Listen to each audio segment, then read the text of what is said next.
Morning दोस्तों, स्वागत है आपका हमारे इस यूट्यूब चैनल पे। तो जैसा कि आपको पता है कि मैंने कांग्रेस से रिलेटेड एक वीडियो पहले डाल चुका हूं, जिसमें मैंने पार्ट 1 में बता दिया है कि कांग्रेस के कैसे कैसे पहले अधिवेशन हुए, किस तरह से पहला अधिवेशन हुआ, आगे चल के उसके अधिवेशन होते लगे, कौन कौन लोग इसके अध्यक्ष बने और उस अधिवेशन में क्या क्या इंपॉर्टेंट चीज़ था, ये सब सारी चीज़ मैं बता चुका हूँ। तो ये उस वीडियो का दूसरा पार्ट है। अगर आपने पहला पार्ट नहीं देखा तो सबसे पहले जाके आप पहला पार्ट देख लीजिए, उससे आपको दूसरा पार्ट देखने में आसानी होगी और समझने में भी आसानी होगी। तो बिना लेट किए हुए आज हम लोग चलिए स्टार्ट करते हैं अपना दूसरा पार्ट का वीडियो। तो उससे पहले अगर ये वीडियो पसंद आ रहा होगा ये सब सीरीज़, तो चैनल को सब्सक्राइब कर दे ताकि आपको यह वीडियो लगातार मिलते रहे और मुझे भी मोटिवेशन मिलते रहे। तो चलिए स्टार्ट करते हैं। तो अब आगे हम लोग देखते हैं अगला अधिवेशन। लास्ट अधिवेशन हम लोगों ने कौन सा पढ़ा था? तो 1907 का अधिवेशन हमने लास्ट पढ़ा था, जिसमें सूरत अधिवेशन में नरम दल और गरम दल दोनों को डिवाइड कर दिया गया था। तो अगला हम लोग पढ़ेंगे कौन सा अधिवेशन? 1911 का अधिवेशन।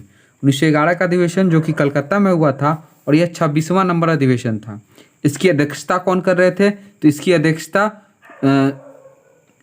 विशन नारायण धर कर रहे थे। कौन कर रहे थे? विशन नारायण धर कर रहे थे इसकी अध्यक्षता।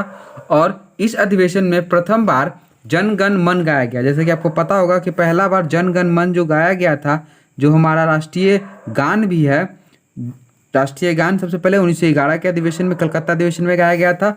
और कलकत्ता अधिवेशन उसकी अध्यक्षता कौन कर रहे थे? तो विशन नारायण धर कर ही कर रहे थे उसकी अध्यक्षता। तो ये जो इम्पोर्टेंट पार्ट है उसी भी बताते जाऊंगा और जो इससे रिलेटेड कुछ और पॉइंट्स है वो भी मैं बताते जाऊंगा। तो जैसे जैसे आएगा मैं देखते रहूँगा। तो चलिए अगला अधिवेशन देखते हैं। 1916 का अधिवेशन, लखनऊ अधिवेशन। ये कहाँ हुआ था? लखनऊ हुआ। नाम पता है, लखनऊ अधिवेशन कांग्रेस के। तो इसकी अध्यक्षता किन्होंने की? तो इसकी अध्यक्षता अंबिका चरण मजूमदार के द्वारा किया गया था। किसके द्वारा? तो अंबिका चरण मजूमदार द्वारा 1916 का लखनऊ अधिवेशन किया गया था। अब इसमें देखिए क्या है। अब हम लोग पीछे देखे थे कि 1907 के अधिवेशन में क्या हुआ था कि कांग्रेस में विभाजन हुआ था। और 1916 के अधिवेशन में हम लोग देखेंगे कि 1916 के अधिवेशन में जो नरम दल और गरम दल जो पीछे जाकर डिवाइड हो गया था वो फिर से एक हो जाएंगे।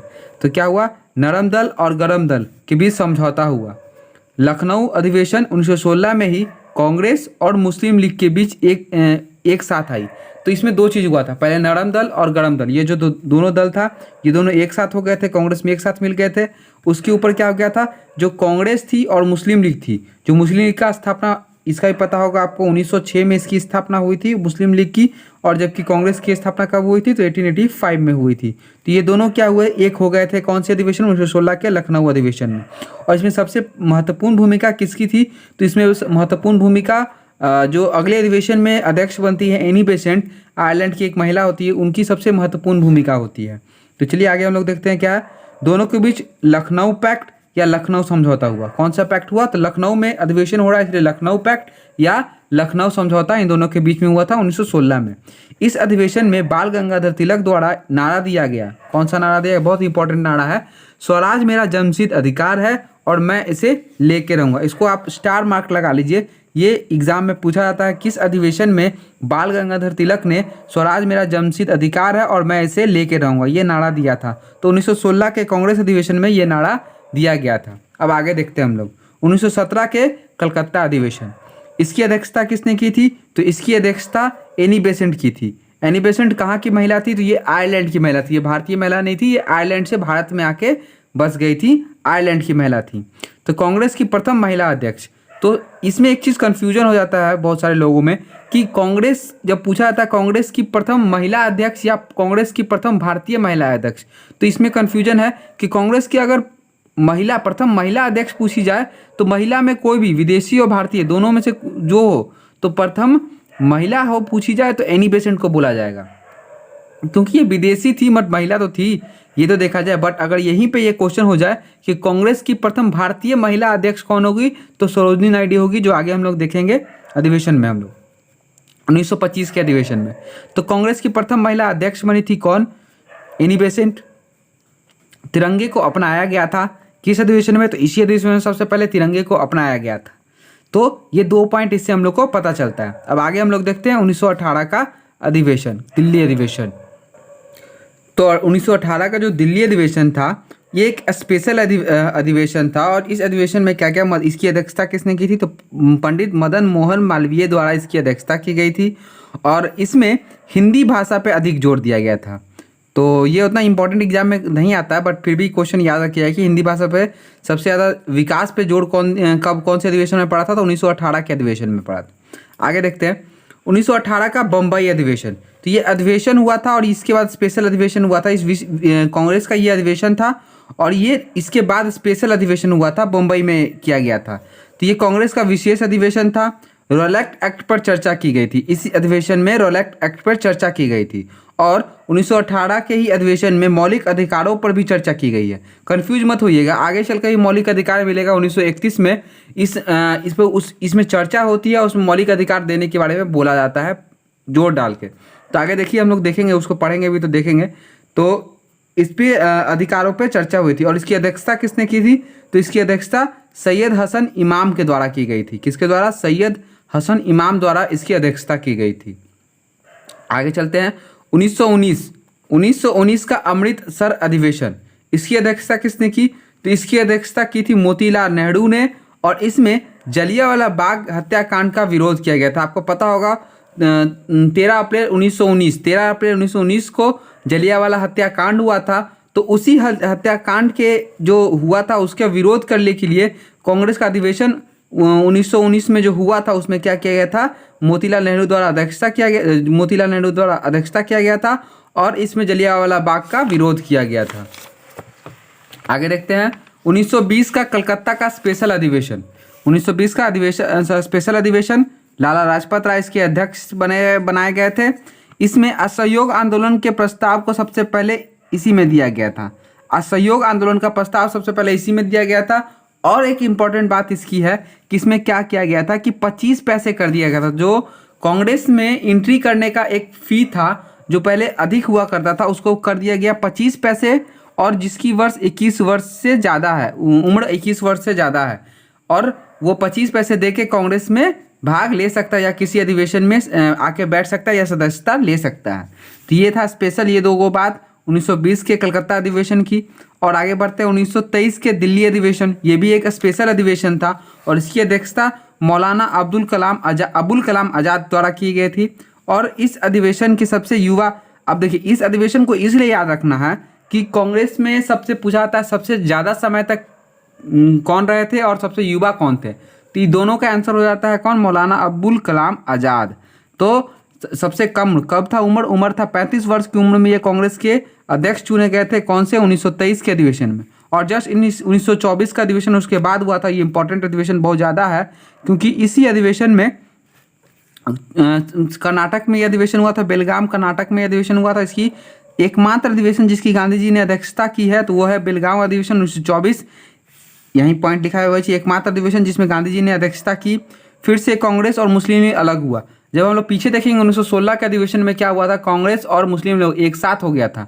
बल्कि और जब 1924 के अधिवेशन में आएगा तो ये फिर से अलग अलग हो जाते हैं। कौन, कांग्रेस और मुस्लिम लीग अलग अलग हो जाते हैं। 1925 का अधिवेशन, तो 1925 का कानपुर अधिवेशन हुआ था। इसकी अध्यक्षता किन्होंने की थी, तो सरोजिनी नायडू ने की थी, कांग्रेस की प्रथम भारतीय महिला अध्यक्ष। यहीं पे बात आ गया, मैंने पीछे बताया था एनी बेसेंट, प्रथम महिला अध्यक्ष एनी बेसेंट और प्रथम भारतीय महिला अध्यक्ष पूछी जाए तो ये हो जाएगी सरोजिनी नायडू। इस अधिवेशन में सबसे पहले हजरत मोहानी ने पूर्ण स्वराज का प्रस्ताव रखा था। पूर्ण स्वराज का प्रस्ताव रखा था दोस्तों, ना कि पूर्ण स्वराज की मांग की थी, प्रस्ताव रखा था। यह प्रस्ताव किसने रखा था, तो हजरत मोहानी ने रखा था यह प्रस्ताव। एक पॉइंट और दोस्तों की पूछा जाता है कांग्रेस में अभी तक कितनी महिलाओं को अध्यक्ष बनाया गया है, तो टोटल 3 महिलाओं को अध्यक्ष बनाया गया है। इसमें से पहले हम लोग देख चुके हैं, यहाँ पे एनी बेसेंट को बनाया गया था, 1917 में अध्यक्ष बनाया गया था। फिर उसके बाद 1925 में हम लोग देखेंगे यहाँ पे सरोजिनी नायडू को, और आगे चल के हम लोग देखेंगे और एक महिला बनती है तो उसकी आगे हम लोग देखेंगे। तो सबसे पहले अब यहाँ कंप्लीट करते हैं, उसके बाद देखा जाएगा। तो और इसी में विजय विश्व तिरंगा प्यारा गीत गाया गया था। कौन से देश, 1925 के कानपुर अधिवेशन में ही एक गीत जो है बहुत फेमस गीत विजय विश्व तिरंगा प्यारा, इसको भी इसी अधिवेशन में गाया गया था। आगे देखते हैं 1927 का अधिवेशन, ये मद्रास में हुआ था और इसके अध्यक्ष कौन थे, M.A. अंसारी थे। इसमें नारा दिया गया साइमन वापस जा। कौन? Simon commission go back. इसी में नारा दिया था 1927 में। और इसी में आपको पता होगा कि लाला लाजपत राय की लाठियों से मार मार के हत्या हो गई थी। तो इसी विरोध के दौरान इनकी हत्या हुई थी। तो मद्रास के अधिवेशन इंपॉर्टेंट है, याद रखिएगा। इसी में नारा दिया था साइमन कमीशन वापस जाओ। 1929 का लाहौर अधिवेशन। 29 के इसमें किस अध्यक्षता किन्होंने की थी? तो पंडित जवाहरलाल नेहरू ने किया था इसकी अध्यक्षता। इसमें पूर्ण स्वराज का प्रस्ताव पारित किया गया था।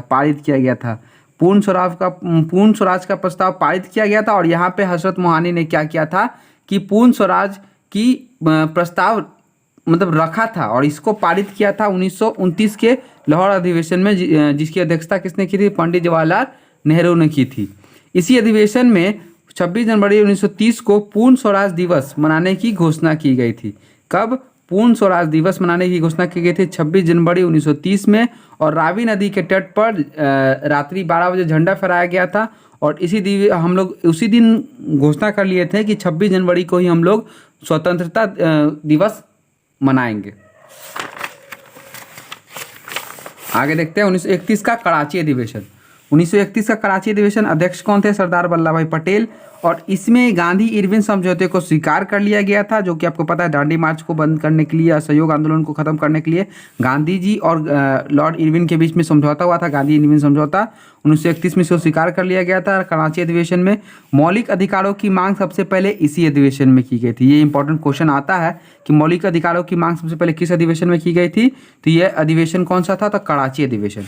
तो उसके बाद अब एक और पॉइंट इसमें आ जाता है क्या कि गांधी जी ने इसी अधिवेशन में कहा था कि गांधी मर सकते हैं परंतु गांधीवाद हमेशा जिंदा रहेगा। ये एक पॉइंट है जो पूछता है हमेशा, कभी कभी एग्जाम में डीप पूछ देता है कि गांधी मर सकते हैं परंतु गांधीवाद हमेशा जिंदा रहेगा। यह किस अधिवेशन में बोला गया था? तो कराची अधिवेशन में, जिसकी अध्यक्षता किसने की थी? सरदार वल्लभ भाई पटेल ने। अब 1933 के कलकत्ता अधिवेशन के बारे में जान लेते हैं कि ये देखिए, ये हैं श्रीमती नेल्ली सेन गुप्ता। और ये क्या है? ये एक विदेशी महिला है, अंग्रेजी महिला है, जो भारत में आके बस गई थी। क्यों? क्योंकि ये यतेंद्र मोहन सेन गुप्ता से इनका प्रेम हो गया था। और ये विवाह करने के बाद 1909 के उपरांत ये भारत में आके बस गई थी। उससे पहले ये इंग्लैंड में रहा करती थी और उसमें नेल्नी ग्रे के नाम से इनको जाना जाता था। तो ये प्रथम अंग्रेजी मूल की प्रथम महिला अध्यक्ष बनी थी। अंग्रेजी मूल की प्रथम महिला अध्यक्ष। कौन अंग्रेजी मूल की प्रथम महिला अध्यक्ष बनी थी? ये याद रखिएगा, इंपॉर्टेंट है कुछ, तो ये पूछ सकता है। तो आगे देखते हैं हम लोग 1937 का फैजपुर अधिवेशन। फैजपुर अधिवेशन कहाँ? बंगाल में फैजपुर। ये एकमात्र अधिवेशन था जो ग्राम में हुआ था। कहाँ? गांव में हुआ था। इसकी अध्यक्षता किसने की थी? तो पंडित जवाहरलाल नेहरू। ये सब छोटा छोटा पॉइंट है जो आप लोग को पता होगा, इसलिए मैं इस पर डिटेल नहीं जा रहा हूँ कि एग्जाम में पूछता भी नहीं है, आप लोग को पता भी है। तो जो पता है उस पर मैं डिटेल नहीं जा रहा हूँ, जो नहीं पता उसको मैं डिटेल बता रहा हूँ। 1938 का हरिपुरा अधिवेशन जो कि गुजरात में हुआ था और इसकी अध्यक्षता किसने की थी? सुभाष चंद्र बोस ने की थी। और इसी अधिवेशन में एक कमेटी की स्थापना की गई थी जिसका नाम था नेशनल प्लानिंग कमेटी, जो राष्ट्रीय नियोजक समिति का नाम पड़ा था। तो पूछ देगा नेशनल प्लानिंग कमेटी की स्थापना किस अधिवेशन में हुई थी? तो 1938 के अधिवेशन हरिपुरा अधिवेशन में हुई थी। 1939 का त्रिपुरी अधिवेशन, इसके बारे में तो सबको पता होगा कि सुभाष चंद्र बोस इस अधिवेशन की अध्यक्षता किए थे। और उसके बाद अध्यक्षता करने के बाद गांधी जी के मतभेद हो जाने के कारण उन्होंने इस्तीफा दे दिया और फॉरवर्ड ब्लॉक की स्थापना किया था। कब? 1939 में। ये क्वेश्चन इंपॉर्टेंट है दोस्तों, याद आता है कि फॉरवर्ड ब्लॉक की स्थापना कब हुई थी? तो 1939 में इसकी स्थापना हुई थी। किसने की थी? सुभाष चंद्र बोस ने की थी। अब आगे देखते हैं हम लोग कि 1940 का रामगढ़ अधिवेशन। तो रामगढ़ कहाँ पड़ता है? ये भी क्वेश्चन आता है कि रामगढ़ कहाँ पड़ता है। तो रामगढ़ कहाँ पड़ता है? महाराष्ट्र में पड़ता है। तो रामगढ़ अधिवेशन की अध्यक्षता किसने की थी? तो मौलाना अब्दुल कलाम आज़ाद ने की थी। ठीक, ये याद इंपॉर्टेंट है इसलिए मैं बता रहा हूँ क्योंकि 1940 के अधिवेशन के बाद क्या हुआ था कि जब मौलाना अबुल कलाम आज़ाद ने इसकी अध्यक्षता की थी और इसी में भारत छोड़ो आंदोलन का प्रस्ताव पारित किया गया था। उसके बाद क्या हुआ था कि अंग्रेजों ने कांग्रेस को एक असंवैधानिक संगठन के रूप में घोषित कर दिया गया था और इनके प्रमुख नेताएं जो थे उन सभी को गिरफ्तार कर लिया जा रहा था। तो उसके बाद कोई अधिवेशन हो नहीं पाया था। कब? 1945 तक कोई अधिवेशन हो नहीं पाया था। तो 5 साल के लिए अबुल कलाम आज़ाद ही उसके अध्यक्ष बने रहे कांग्रेस के। चलिए 45 तक तो कोई अधिवेशन हुआ नहीं, तो 46 से अधिवेशन देखते हैं। 46 का मेरठ अधिवेशन जो 54वां अधिवेशन था, इसके अध्यक्ष कौन थे? जेबी कृपलानी। तो इसमें इंपॉर्टेंट क्वेश्चन एक ही आ जाता है कि जब भारत आज़ाद हुआ था तो उस समय कांग्रेस के अध्यक्ष कौन थे? तो जेबी कृपलानी ही कांग्रेस के उस समय अध्यक्ष थे। और इन्होंने इस्तीफा कब दिया? तो नवंबर 1947 में इन्होंने इस्तीफा दिया और उसके बाद इसके अध्यक्ष कौन बने थे? राजेंद्र प्रसाद चुने गए थे। उसके बाद एक और अधिवेशन 1948 का, ये नाम के लिए सिर्फ है, जयपुर अधिवेशन 55 में अध्यक्ष पी सीतारमैया थे इसके अध्यक्ष। एक पॉइंट और याद रखिएगा दोस्तों कि इस सारे अधिवेशन के बाद जब 1947 का देश आज़ाद हो चुका था तो गांधी जी ने एक सुझाव भी दिया था कि कांग्रेस जो है उसे ख़त्म कर देना चाहिए, क्योंकि जो कांग्रेस का मकसद था देश को आज़ादी प्राप्त करना वो प्राप्त हो चुका था, तो कांग्रेस को ख़त्म कर देना चाहिए। बट ये हुआ नहीं। आगे चल के कांग्रेस का विकास हुआ और आगे चल के वही कांग्रेस अभी भारतीय राष्ट्रीय कांग्रेस का अधिवेशन हुआ, आगे चलता रहा अधिवेशन। बहुत सारे अधिवेशन हुए बट वो उतने इंपॉर्टेंट नहीं है। जो इंपॉर्टेंट एग्जाम में क्वेश्चन आते हैं वो सब सारे ये थे। तो ये रहा मेरा कांग्रेस के रिलेटेड सारे नोट्स, सारे पॉइंट्स जो एग्ज़ाम में आ सकते हैं। तो उम्मीद करता हूँ आपको ये पसंद आया हो तो आप इसे लाइक कीजिएगा, सब्सक्राइब कीजिएगा और हमारे चैनल पे और भी बहुत सारे कंटेंट है उसे देखिएगा जिससे आपको मदद मिल सके। तो आपके एग्ज़ाम के लिए तो हमेशा रेडी है और मेरा रिवीजन भी हो रहा है। तो पीडीएफ के लिए तो मैंने ग्रुप में डाल दिया है, टेलीग्राम के ग्रुप पे। अगर आपको चाहिए पीडीएफ तो वहाँ से ले सकते हैं, या व्हाट्सएप ग्रुप पे ज्वाइन होकर मुझे मैसेज कीजिएगा तो मैं पीडीएफ आपको सेंड कर दूँगा। तो आज के लिए बस इतना ही रखते हैं। तो कैसा लगा आप लोग का वीडियो? कोई अच्छा खराब या कुछ जो सजेशन हो तो कमेंट बॉक्स में दे दीजिएगा और वीडियो जितना हो सके अपने दोस्तों को शेयर कीजिए। धन्यवाद।